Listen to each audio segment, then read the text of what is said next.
कृष्णा के ऊपर डिस्प्ले और डिसाइडेड रेट है वो थी 3,132 रुपये। तो मैंने हमारे लड़कों ने पूछा कि मरीज़ से कि कितने पैसे लगे, तो उन्होंने बताया कि करीब 3600 रुपये के आसपास लगे।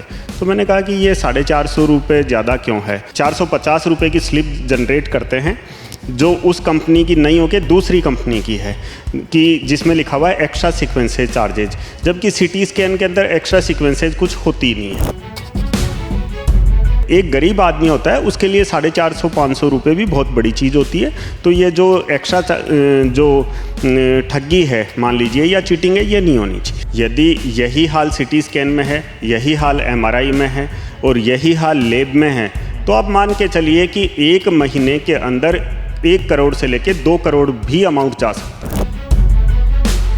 ये एक पब्लिक प्राइवेट पार्टनरशिप के तहत ये प्रोजेक्ट है कि जिसके अंदर पब्लिक डॉक्यूमेंट होता है और प्राइवेट पार्टनर को उसके अंदर रेट डिसाइड कर दी जाती है कि ये इतनी रेट पे आपको करना है और उससे ज़्यादा नहीं करना।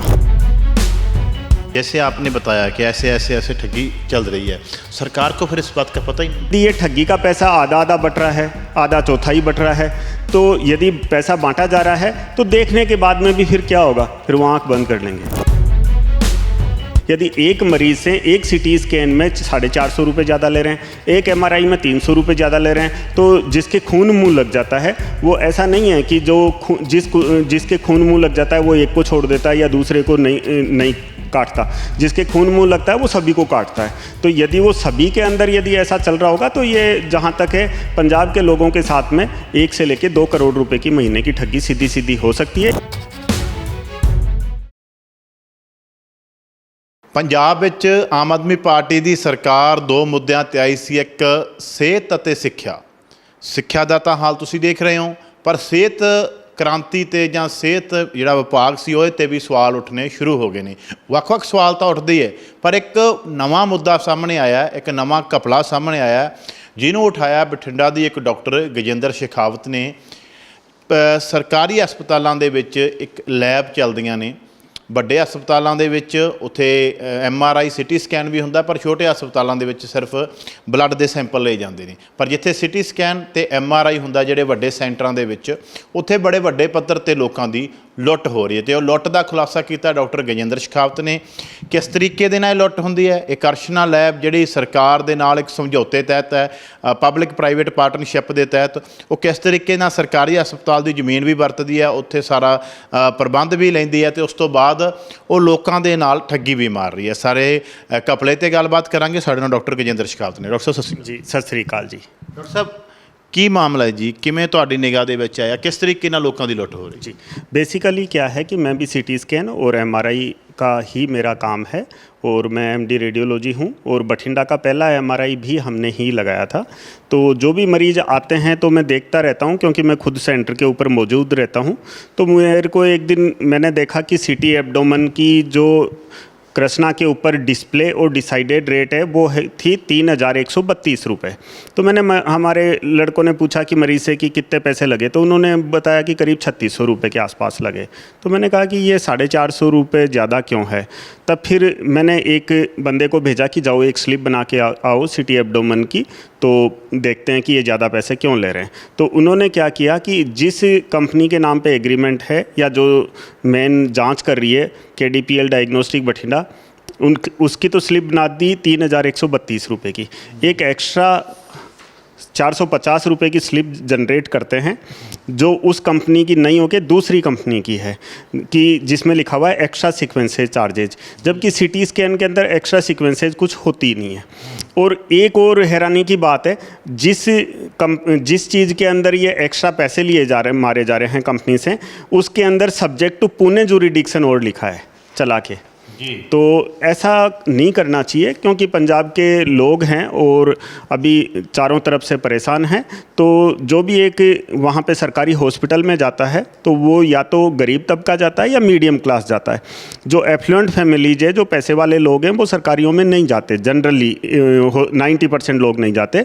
तो इसलिए एक गरीब आदमी होता है उसके लिए 450-500 रुपये भी बहुत बड़ी चीज़ होती है। तो ये जो एक्स्ट्रा जो ठगी है मान लीजिए या चीटिंग है, ये नहीं होनी चाहिए। सर मतलब ये करशना मतलब एक बार लोगों का बहुत लोगों को ये भी नहीं पता कि करशना कैसे काम करती है और कैसे, वो भी एक बार बता दीजिए कि कैसे। हाँ, मैं बता देता हूँ। क्या होता है कि सरकारी जगह के अंदर, सरकारी बिल्डिंग के अंदर कोई भी चाहे प्राइवेट होता है तो भी 90% लोगों को ये नहीं होता कि ये प्राइवेट है, ये पैसे ज़्यादा भी ले सकता है। वो यही सोचेगा कि ये सरकारी है और सरकारी के अंदर तो ज़्यादा पैसे लेने का सवाल ही नहीं है।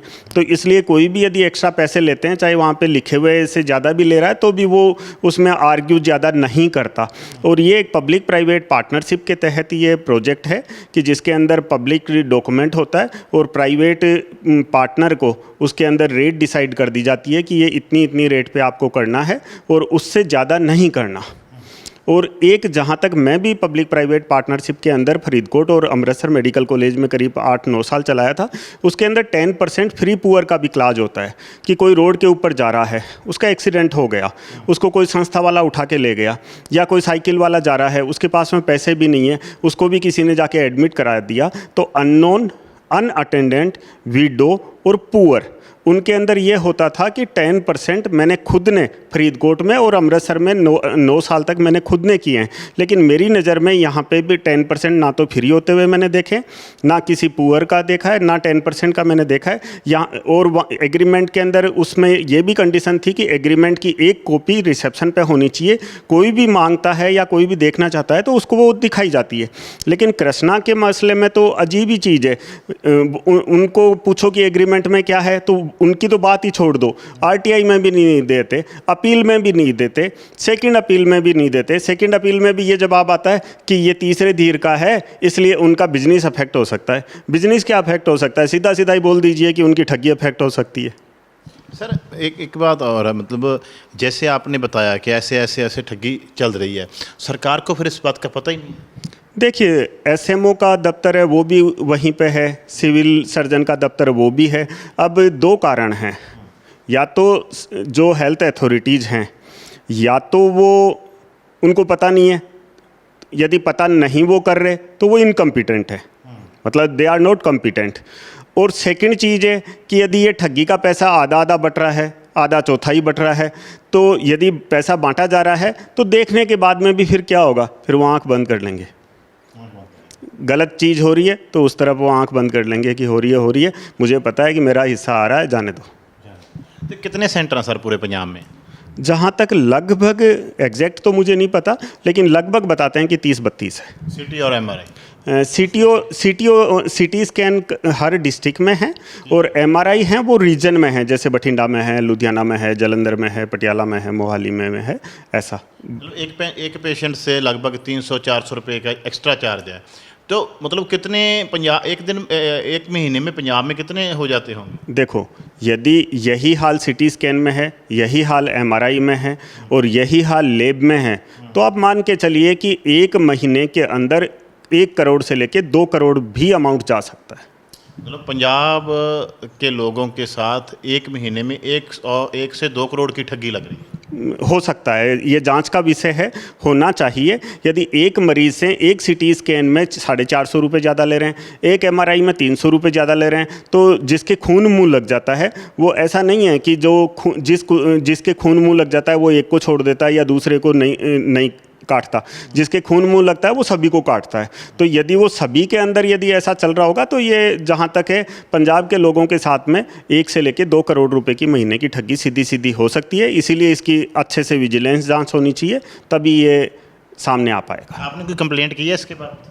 हाँ, मुझे लगा कि भगवंत मान जी की सरकार है, वो जहाँ तक करप्शन के लिए इन दिनों तो काफ़ी सख्त नज़र आती है या नहीं ये तो वक्त बताएगा, लेकिन काफ़ी सख्त नज़र आती है। तो मैंने सीएम कंप्लेंट के ऊपर मैंने कंप्लेंट की, तो उन लोगों ने उसको अलग अलग ऊपर भेजते गए। फिर बाद में विजिलेंस बठिंडा के पास भेजा, विजिलेंस बठिंडा से मेरे को बयान देने का बोला, तो मैंने उनको सबूतों के साथ में बयान दे के आए हैं। तो अब देखो आगे क्या करते हैं।